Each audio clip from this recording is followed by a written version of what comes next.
Assalamu alaikum and welcome back to Juma Reflections. We are now continuing with my Hijrah series, and in this series you guys get to ask questions about being a new Muslim, about my own reversion story, and any other questions that you want to know about being a revert. Okay, so today's question comes from my Instagram account from Sister Anne. Hi, Sister Anne. Assalamu alaikum. And she asks, in a world where there's a lot of doubt about Islam, how did I feel about Islam before becoming a Muslim in the light of Islamophobia? Okay, so let's start from where Islamophobia really came from and where this term started. And I think it really started with the 9/11 incident. And if you don't know, it's already been 20 years. That incident happened in 2001 in September. And I remember I was in America, and in September, that's when a lot of the schools, actually all of the schools open in September. And on that day was my first day of school. So I woke up with that, and I did go to school, but we didn't learn anything because the whole day basically we were all just watching TV, figuring out what is going on, what's going to happen next, what exactly happened, right? So when Al-Qaeda finally came out and took responsibility for that terrible incident, people started to know what Islam is and who the Muslims are, but of course not in a good way. I never associated Muslim with terrorist, even though, that was the whole narrative that was starting and has continued till today, right?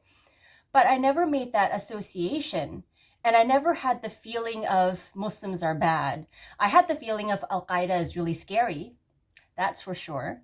But I never had the feeling of Muslims are bad and Islam is bad. And so I think I traced it back to my childhood when I was very small.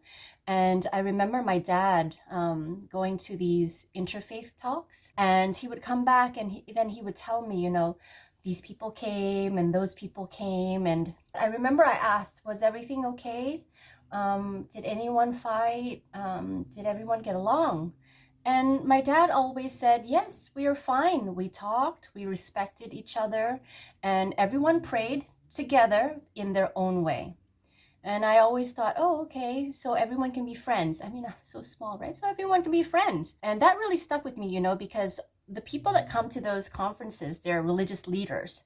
So I always thought the people who know actually how to practice these religions, they get along. But I think that stuck because whenever I see, news about whether it's Muslims, with ISIS, or if it's Christians with the Ku Klux Klan, or even neo-Nazis, all of these things, I don't get the feeling of, oh, all of them in one category have to be like that. And I need to be scared of all of them and they're all bad.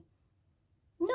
I've never felt that way. And I think most of us don't feel that way. I think most of us know that, a box of apples with one rotten apple doesn't make the whole crate bad, right? It's pretty cliche to say, but definitely the media plays a lot into this narrative of hating Muslims or hating a certain group. Let's take like an old school kind of example, right? When I was growing up, and no offense to any of my friends back home, there was this city called Dorchester in Massachusetts where people would always tell us, don't go to Dorchester because there's just too many black gangsters there. And I fell into it. I was young and I was just like, yeah, don't drive there, don't go there, it's scary. But I had plenty of black friends and they were great people. And there was finally one time when I had to go to Dorchester. I had no choice. I had to go there to pick up something for an assignment. And you know what? The people there were so nice. I remember I couldn't find the house. I'm just really bad with maps and I'm bad with streets and everything. So I stopped by at the petrol station, or the gas station as they call it in America. And I was asking around, hey, do you know where this place is? And finally I asked one guy, again, black guy, very nice black man. And he was filling up and I just went up to him and I was like, look, I'm lost, but I really need to pick up some stuff for my assignment. And he was like, hey, I know where that is. Just wait a minute. Let me pay for my gas and I'm gonna take you there. So he actually led me there. He drove in front of me and we kind of like convoyed to the house. And I was like, oh, okay. So he was super nice, super helpful, the complete opposite of what everyone else was telling me about the people in that town. All these little lessons kind of stay with me. And I do think that that is also part of Allah's protection for me. When I look back, all of these little incidences, I think is Allah protecting me, protecting my feelings, my mind, my thoughts. So I would not have these deep-rooted negative, bad feelings. So when I actually started to learn about Islam, I was still relatively an empty cup. I was, ready to receive. So yeah, that's how I viewed the Muslims and Islam before I became a Muslim. So I guess I should also mention now some of my thoughts about Islamophobia, like today. Yeah, I think Islamophobia is still definitely a problem.